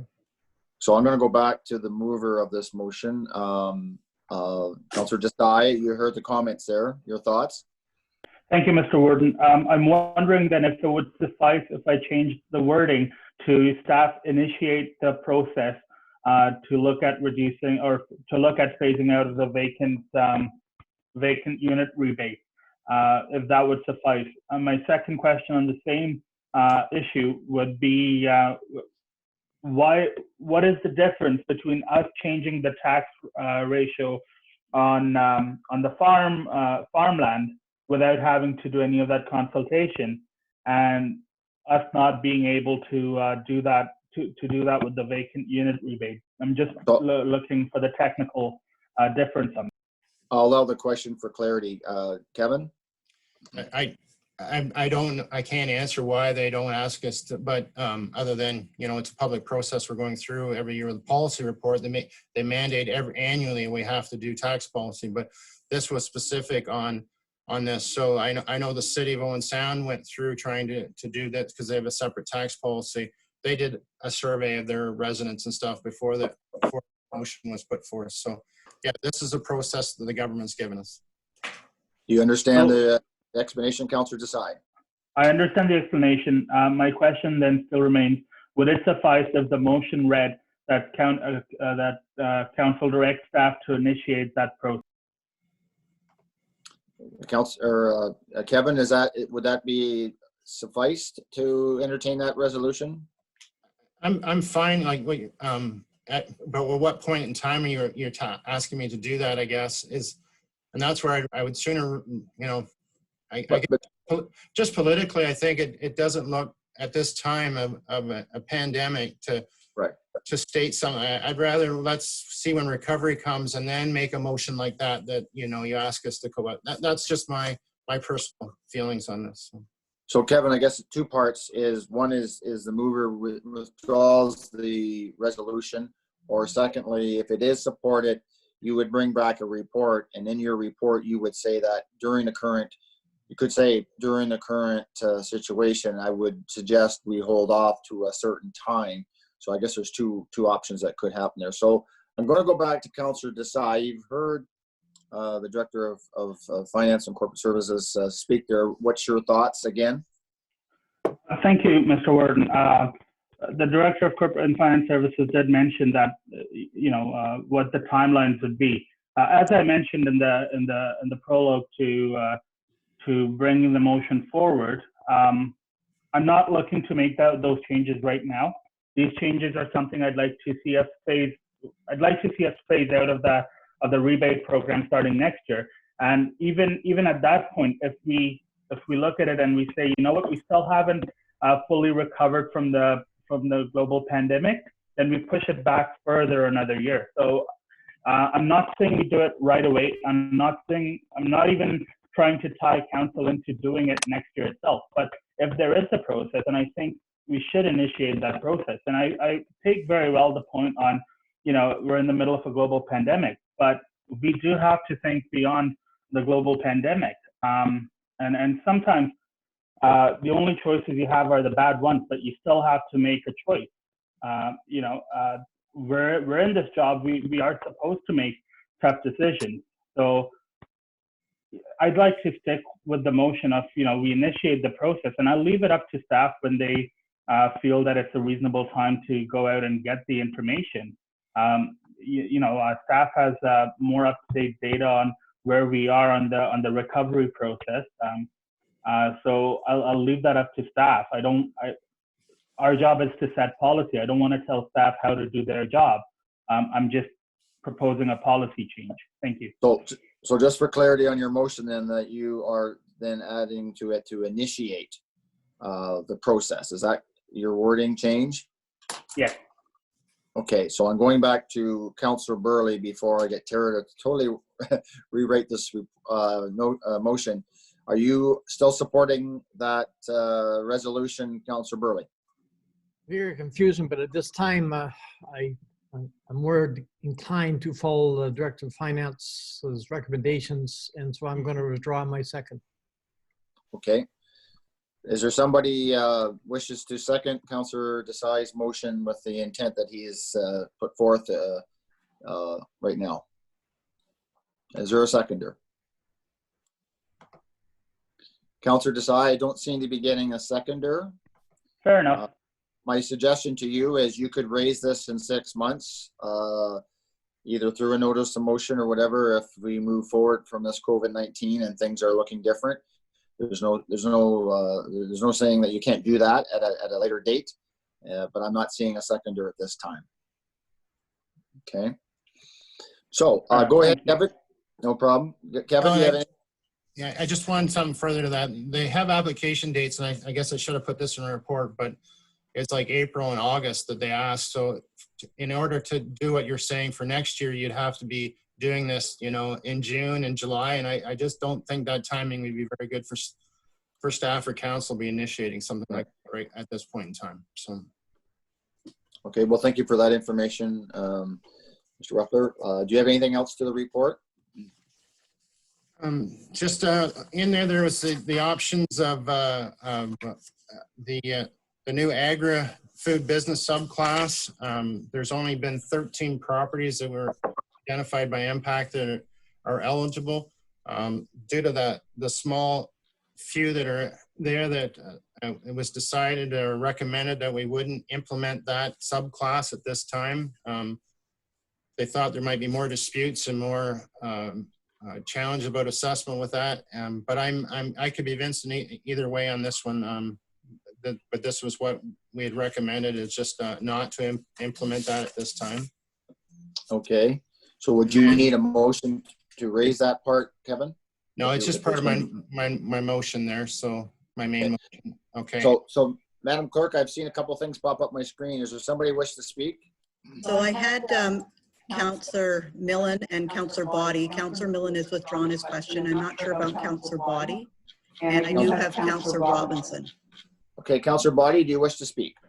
No, I can withdraw it. I just, it really doesn't look good with the business community that's having trouble paying rent, landlords that are having trouble collecting to start talking about that rebate at this moment. And especially after we've just transferred some of the farm tax onto them. I just think it would have been bad if we'd moved forward with it, but that's, it's off the table now. So that's my only comment. Okay, thank you, Councillor Body. Councillor Robinson? Thank you, and through you, Mr. Warden. My hand was raised earlier to participate in the discussion. I too feel that it is not the appropriate time to look at that, and I would absolutely be supporting what our Director of Finance is putting forward right now. I think there is much more that we need to do on this, and certainly isn't the time to initiate that type of study or report and involve public consultation. Yes, just Thank you. I can, I've highlighted the. Okay, I hear some background noise here, but I'm not sure. Madam Clerk, is there anybody else wish to speak? No, I have nothing there. I was just checking with the Deputy Clerk to make sure the amended motion is ready to go. Okay, so Kevin, is there anything else you wish to add to your report then? Yeah, just a couple more. That there's the tax reductions for farmland waiting development subclasses that we would continue with our historical practice there, that the type 1 with subdivision registered that continues to be farmed would be taxed at a farm rate of that tax ratio. And tax 4, where there's a building permit issued, it would go to the full class rate and be charged full tax. So that's no different. Optional classes of property, nothing's been brought to our attention on that. So like the only 2 we have are the resort condo and the new multi-res classes that have been established. And then the other is the business class tax capping, and that we would continue our historical practice there, that of moving and using all the tools that the province is giving us to move all those properties to their CVA value and pay their full CVA tax. So that's all I have in this report. So before I go back to Tara with the amended motion, is there any comments from county councillors with those 3 items that the director has raised? Or any concerns? Okay, I see none. So I guess back to you, Madam Clerk, to Tara. You have an amended motion. Tara is actually going to share her screen so that council members and the public can see the amended motion. Okay.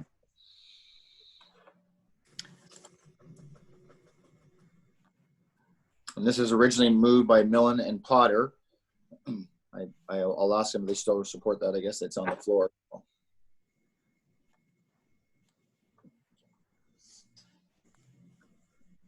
So I've just highlighted the amendments that were made previously. They are now included in this main motion. Okay, so I originally have, yes, Millen and Desai. Sorry, yes, you're right. Okay, does anybody have any questions to the amended motion before I take it to a vote? Anybody from County Council have any comments? All right, seeing none then, I know it is amended. I will do my traditional, is there any opposed, unless somebody asks me differently. Okay, so no questions. Back to the floor then. Is anybody opposed to the amended motion with regards to FRCW 1020? Is anybody opposed? Madam Clerk, is there any indication there? No, I don't see anything in the chat or the notes. So that is carried. Okay, thank you. I'm going to suggest we take a little break. It's 12:30. What's the wish of everyone? I know we have an emergency meeting at 2 o'clock, Madam CAO. So can we take a 10-minute break? Does that allow everybody to grab a piece of toast or a tea or something and whatever you have to do? So, or do you want 15? I'm okay with 10 as to work. Okay. 10 is fine, thank you. Okay, I'm going to suggest then we come back in 10 minutes. I'm going to say at 1:41, and I'll recess it right now at 12:31. So we'll come back in 10 minutes. Thank you. Sorry. That's okay. That Challenges happens. of virtual meeting. Yes, we have most people back. We certainly have quorum, so you're welcome to go right ahead. Okay, and I think I said to come back at 12:41, but it's 12:44, so I gave everybody an extra 3 minutes. All right, so we'll call this. I guess, Rob, are we on live? You're good to go, Mr. Warden. Okay, so we'll call this meeting back to order, and I'm going to say it's 12:45, and moving on then to our next report C. FRCW 1120 preliminary overview of financial impacts, and that's moved by Councillor Patterson and Councillor Robinson. Is Councillor Patterson? Yep, they're both here. So then I'm going to pass that over to Mr. Wepler. You wish to speak to that report? Yes, thanks, Warden. Yeah, it's just this is a very high-level report that I've seen other municipalities starting to do. Waterloo was one of them, so I kind of simulated this after what they have done, trying to give council some ideas of some of the impacts here that the county is monitoring. So based on this COVID-19 pandemic outbreak, so just it's we've identified as like reduced income with the bank rates changing 1.5%. The potential for more tax write-offs and less supplementary tax. Our provincial offenses, the court being shut down, we've seen a drastic reduction in ticket volume, and with the court being closed, the revenue is less. We're not sure what's going to happen with our planning applications. Economic development, the Sydenham hub, it's under construction, but be very difficult to rent during this climate right now. Gray routes being closed, the admissions and revenues that we there have stopped, and their biggest period of times of revenue is the summer months with their camps and things like that. Ontario Social Services anticipate staff time once all these applications start happening more. Most of the costs with social services are 100% provincially funded, except for our Ontario Works administration, which is cost shared 50-50 with the province. Housing, I identified, and it's been mentioned before by Anne-Marie Shaw, and that we're eligible to receive $2.3 million for that social services relief fund to help those in poverty and stuff, and it's to follow the Community Homeless Prevention Initiative guidelines, that funding. So we're not sure. Again, we're gonna have to watch trends on their housing, how much of the rent gets paid from our tenants there and those individuals. Long-term care and paramedic services, there's lots more staff time, more supplies, cleaning supplies, personal protective equipment being bought and used. So, but long-term care, we have been received an announcement each home is going to receive $75,000 for COVID-19. So we're tracking the costs there. We haven't heard anything yet on paramedic services. Although they have sent out a survey on Monday asking what our March's expenses have been and what we are projecting by the end of the year, and they want that returned to us by tomorrow, that report. So transportation services, we've got a number of our tenders out there that some have been awarded and some are being awarded for work that we figure is critical. We've held back on some that we don't feel is as critical, and mainly to see and try to get a handle on what our impacts are here and maybe what we maybe need to hold off and just see what the environment's like in months. So they're just, I've listed those ones that we've delayed right now, and we looked at those ones and how much in taxation is sitting there. So that's a placeholder that we're using to try to help with what we feel we're gonna have as an operating deficits going on here in the county. So we're continuing to monitor our cash flow with, like I said, with the intent that we're going to not charge any interest on that June tax levy payment. So the lower tiers then really can defer making payments to the county till September. So, and all that's being looked at. So again, it's very high level, and it's early for us to quantify these, but we are working on them and paying attention to them. Okay. Mr. Warden, you're on mute. I had that stupid clock going off again. Sorry for that. Thanks, Kevin, for the report. And it keeps changing sometimes day to day, week to week. So it's hard to, have a level playing ground. But we know there's going to be some changes possibly coming there. So, and it depends how long it moves on. I think I have a question from Councillor Body. Do you have a question, Councillor Body? Well, Kevin just answered it, sort of, but do we have a contingency if we're not able to collect taxes? If people aren't able to pay it, like it's a lot more than just waiving interest. There's going to be some delay. There's going to be some cash flow. Do we have our line of credit set up in that case, et cetera? Thanks. Kevin? Yeah, I'll bring back something on this. I want to short-term borrowing. I'd like to bring something back to council. We do have a line with the bank right now of $6 million, but I would like to update that, just reaffirm it with council. That's something I'd like to bring back. We do have some investments coming due in June, and I'm sort of monitoring as well. So I might let those investments mature and use that to help to cash flow us through to September. Is what my thoughts are. Okay. Is there anything else there, Councillor Body? Is that okay? Are there any other questions to this report or to the Director of Finance and Corporate Services? All right. Well, Kevin, keep up the good work, and I know it keeps changing, like I said. So, when are you looking at bringing back a further report? A month's time, or a couple months, or? Yeah. Well, if we're just, like I said, I just kind of started at that third week of March, and so we're just trying to get a handle on some of we're just getting some of the through now. And so we're trying to analyze those and seeing what we're seeing and over time, and a lot of the supply costs and stuff, we haven't even seen the final bills yet. So it's early. So yeah, I would think a couple of months probably before I can bring something back that's more quantitative.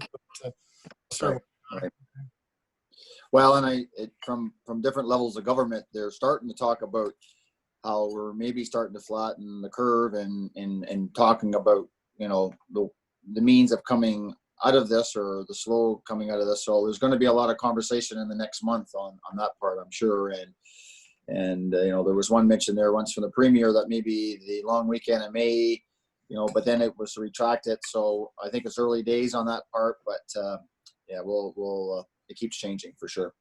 It is hard to quantify when you don't know when that recovery period is going to start. That's where it's very, very tough here. So yeah, I know, and who knows what is announced from both levels of government coming out of here too. There's so many variables, right? Yes. All right. So, Mr. Warden, we have Councillor Robinson. Councillor Robinson, go ahead. Thank you, Mr. Warden. I'm looking at page 41 of the agenda. This is with regard to the subheading Transportation and Public Safety, Transportation Services. You've identified that a tender had been released but is now canceled for the structure replacement of Grey Road 9. Following that, there are 3 other projects that the tenders were released but are now on delay. Why would the structure replacement for Grey Road 9 not fall in the category of delay rather than being canceled? It was approved by council in the budget. So would it not be more prudent just to put it in the category of delay rather than canceling it outright? Because we have not considered that at the council level. Thank you. Thank you for that question, Mr. Ruppler. Pat Hoy's still on here. Maybe you could help with this one, but I think it was we didn't even have all the engineering done on this one yet. So it was one that we probably weren't even going to get done, but I'll let Pat speak if he's on. Yeah, through you, Mr. Warden. Yeah, it was just one of those issues that with a structure like that, you'd have to order the structure. It was a precast, so you'd have to order it well in advance. Then we'd get the shop drawings back from the manufacturer. Then we'd have to, approve those shop drawings, get them looked at, probably by our consultant. We did that design ourselves, but we'd probably have a second set of eyes look at that. And it was just one of those things where by the time that project got rolling, and you have a narrow, in-water window. You can't just keep dragging it on until November. So we just felt it was better to cancel it. We are, we want that project to be done, but it's the structure's in decent condition, not great condition, obviously, but it's no risk this year. So that's why we wanted to put it off. Councillor Robinson, do you have a follow-up on that? Yes, I did. Thank you, Mr. Warden. Well, my concern is that it was something that was approved by Grey County Council. There was some work that was being done because the tenders had been released as it relates in your report. You've identified that. But why would you not do additional work that is required for it and keep it in the category of delayed, but it's being worked on, rather than outright cancel it? That's my concern in terms of, you've got these other projects moving on. Why not continue on with this additional project that has merit for this year as well, in my opinion? So maybe Director Hoy, do you have a comment follow on that, or? Yeah, maybe I wasn't very clear. I guess with the other 3 jobs, if we decide, in mid-May that we still want to do them, there's time. With something like a structure where you have to get it precast and made months in advance, there's just not. You either have to, we would have had to put it a month ago, which what we originally did, right, or we'd have to delay it indefinitely. So that's kind of, it's just an indefinite delay for this year. It'll be in next year's budget, obviously, but that's kind of where we're at. And you mentioned working in water, you only have so much window of opportunity when you're working around water, correct? Yeah, typically, when you get to the fall, you have to be out of the water. So we can't just start in September, for example. So that's kind of one of the, whereas the other jobs, just road jobs, you can go a little later in the year. We just didn't have the ability to do that on that job. Okay, Councillor Robinson, do you wish any further comment? Yes, thank you, Mr. Warden. Well, in terms of it being already within the budget and then having it be considered again for next year, would it not make more sense, in my opinion, is to put it in the category of delayed rather than outright canceled? And then as we look at the 2021 budget, it would be a project that would already be ongoing for 2021. Just before, I think for clarity, I think maybe delay means that they're going to review it maybe in May and come back to whether they go out depending on how Covet. But I think he's referring to that the bridge just won't have enough time this year. But Director Hoy, do you wish to follow up on that? Yeah, I think those 3 jobs that Kevin's identified as delayed, it doesn't mean that the canceled is never ever going to happen again. Like, it is that they're delayed just for a few months and reevaluated is really what they are. So it's just, by that point, it's too late to put that one out. But I don't think we're canceling indefinitely. We're going to bring it back next year and put it on the budget. So however we want to say how we're delaying it, that's fine too, because we intend to do it next year. But maybe the wording could say postpone to 2021 because of I timing. would appreciate that. Thank you. Yeah. Is that something that could be rewritten there, or just amendment to that it's postponed to 2021 because of timing? Director Hoy? Yeah, we'd be fine with that. Sure. Okay, there we go. Thank you very much. Thanks for that clarity, Councillor Robinson and Director Hoy. Any other questions to the report from Mr. Wepler? Director Wepler? Okay, so that is moved by Councillor Patterson and Councillor Robinson. Seeing no other questions, are there any opposed? Hearing none, all that is carried. Okay. So then moving on to next item, that's with regards to item D, and this is with regards to a report TRCW 1120, and this is moved by Councillor Carleton and Councillor Desai, and it's on the floor. So Director Hoy, do you have any comments to that report? Sure. So this is the report on page 43. There's a map of the structure on page 48. So it's a structure on Grey Road 13 near the 10th line in the town of Blue Mountains. So previously the bridge crew had noticed some concrete cracks on the structure. Now concrete all cracks. So sometimes the cracks mean something bad. Sometimes they don't mean anything. So just, some wear and tear. So we got some additional consultants to look at the structure just because we were a little anxious about the location of the cracks and the type of cracking. They've both recommended at some point we'll probably have to do some sort of rehab on the structure. I see on the screen there on page 47, there's some small cracking there, and it's pretty hard to spot really. So kudos to our bridge crew for spotting them. So both consultants kind of recommended that at some point you probably want to do maybe a fiber wrap, but not entirely sure exactly what that would entail as far as the scope.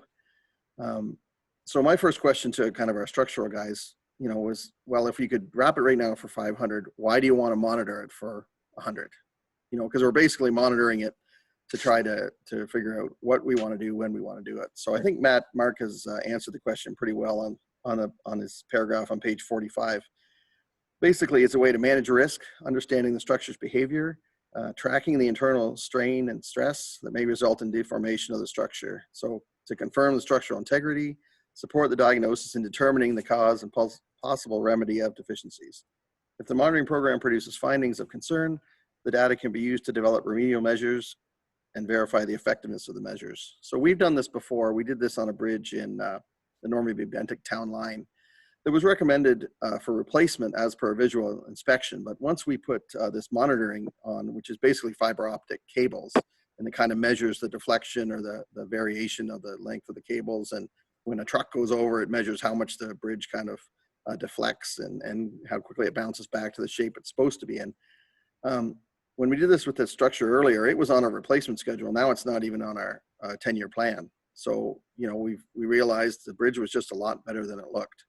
That's kind of where we're going with this. We want to put this additional monitoring on there. And it was with this same company who, as far as we know, is the only company that does that. So that's kind of why we would like to just monitor the structure a little more and figure out our next course of action. Okay. Any further, thank you for that, Director Hoy. Any further questions? I guess in that concrete, Pat, there would be lots of rebar anyway, right? That gives it that strength. Yeah, and through you, Mr. Warden, that is something that, like the one consultant specifically stated, that if the rebar hasn't rusted and is doing what it's supposed to be doing, there really shouldn't be too many issues. We can't really tell that from looking from the outside, whereas from the performance of the bridge, we can tell it. So that's another reason to get this done, yeah. But from the deflection report, and if you see major deflection, then you know there's interior structural issues that's going to be monitored. So very good. Any further questions then to Patrick's report? All right. Any opposed to that motion? That motion is carried. Okay, so then the next one to you, Patrick, is with regards to Grey Road 9, and I have Councillor Hicks and Councillor Millen is seconding that motion for TRCW 1220 and award the RTF TS 0820 Grey Road rehabilitation. Patrick? Yeah, this project is a shared project we're working on with Dufferin. We tendered it together. Worked on the tender together. They have their part, we have ours. So there's a map on page 52. You can see that there's the blue portion as shown is Dufferin's portion of their road. So they've got a schedule in the tender for that work. Then there's a portion that's shared on the town line that Gray and Dufferin share costs. So that's in there as another schedule. And then there's kind of the eastern portion of Grey Road 9, which is all gray. So this was deemed an essential project as the road condition is deteriorating quite quickly. And as far as dealing with our contractors, we've already been getting pandemic operations plans. We got Miller's this week from their job that they've been awarded. Basically, it's listing their new operating procedures during the pandemic. So how they're doing distancing, their equipment, like wipe down procedures, how guys get to work, you know, the way we probably the pre-construction meeting will be a video meeting, those types of things are all in the report. So the contractors are pretty aware that, you know, things have changed obviously, and they're doing everything they can to protect their workers too, but they are very keen on doing the work. So we got 3 bids on the project, pretty aggressive pricing. Very happy with the price of asphalt this year. It's the lowest we've seen in quite a while, you know, for market and price of oil and everything, I guess. So we have 3 bids, Cox Construction being the lowest, and we worked with them before. We were happy with their work generally, and we're recommending them for approval. So we'll be awarding our portion, and then Dufferin will be awarding their portion of the work. Right. And that's nice to see that it's under budget, and again, that goes back to Director Wepler in the sense of financing that could be the offside of COVID-19 too, right? So of just getting work and lower costs to asphalt costs. Any questions from County Councilor on that? Any questions to Patrick? All right, well, that's, I guess the question to you, Pat, they'll start putting signs up once this is awarded to inform the public and the motoring traffic that this is going to happen? Yeah, and we're going to work with the contractors quite a bit on their windows of work. Like, it's going to be a different year as far as deadlines and liquidated damages and stuff. We're all going to really have to work together to try to make sure the projects get done and get done correctly. But it's going to be a challenge, but the contractors are ready to go, and they're pretty anxious to get started. The only area that might have concern with people is right in Badgerose as a bit of a hamlet as far as people and, you know, people around as far as the hamlet. The rest of it is all basically rural roads, right? So. Right. Yeah, and our original construction window was June 6th. So we're going to talk to the contractor a little more about that date, but that's when they could start if they wanted to. Right, okay. So seeing there's no other questions to the resolution, any opposed to that resolution? Hearing none, that's carried. Okay, so that takes care of all the reports. Madam Clerk, is there any other business to County Council? Not that I'm aware of, Mr. Warden. Any other business from County Councilors themselves? Okay, I see none. Any notices of motions? Any notice of motions? I see Councillor Desai has his hand up. Okay, I don't see that, but go ahead, Councillor Desai. Thank you, Mr. Warden. At this point, at this time, I'd like to give notice of motion that I intend on bringing forward a motion at the next committee of the whole meeting that council endorses the resolution from the Township of Mapleton. Thank you. Okay, well, okay. So there's no discussion on that part. Are there any other notice of motions to come forward? All right, I see none. So my last motion then I have here is a motion to adjourn, and that's moved by Councillor Burley and second by Councillor Robinson. Any opposed to that motion? Hearing none, that is carried. So thank you. Our meeting is adjourned. I want to thank everyone for attending today's County Council meeting through the virtual opportunities that we have, and from the general public for watching us, and certainly the ability now that we have for those that want to be delegates through virtual, we are doing that now too. So if you have any requirements or requests, please follow through our clerk's department on the next upcoming meetings. And again, be safe, everyone, and wash your hands.